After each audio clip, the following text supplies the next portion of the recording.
Petit détail avant la deuxième carte de l'âge 2.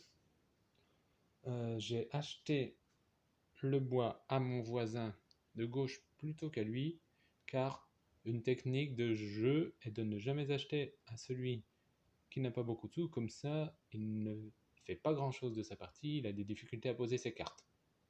Donc maintenant on va pouvoir poser, je finis la mise en place, la deuxième carte de l'âge 2.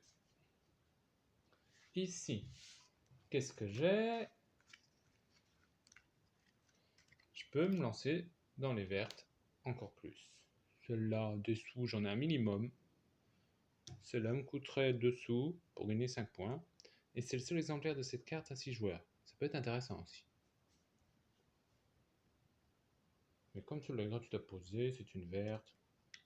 On va prendre. Ici, qu'est-ce que j'ai d'intéressant? Renforcer ma domination sur la guerre. Celle-là me coûterait 3 sous, mais m'assure un chaînage. Les sous, j'en ai un minimum. C'est toujours embêtant de donner 3 sous, c'est-à-dire l'équivalent d'un point à un voisin. Donc, dans la mesure où il y a un chaînage quand même, ça peut être un investissement. Pour le cas où je voudrais éviter d'avoir payé les 3 grises pour poser le Panthéon.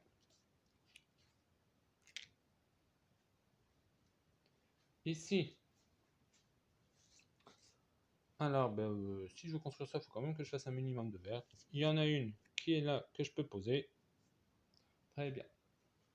Ici, bon, certes j'ai un sou maintenant grâce à mon voisin de droite, mais alors celle-là je ne peux pas la poser, je n'ai pas l'argent.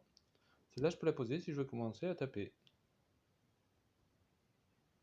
C'est la seule que je peux poser d'ailleurs, ou celle-là. Ici, bon, je vais décider de faire des vertes.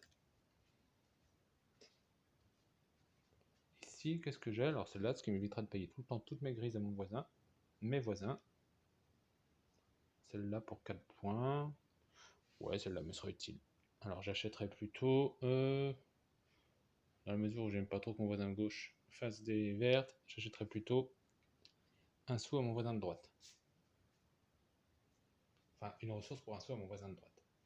C'était la deuxième carte de l'âge 2.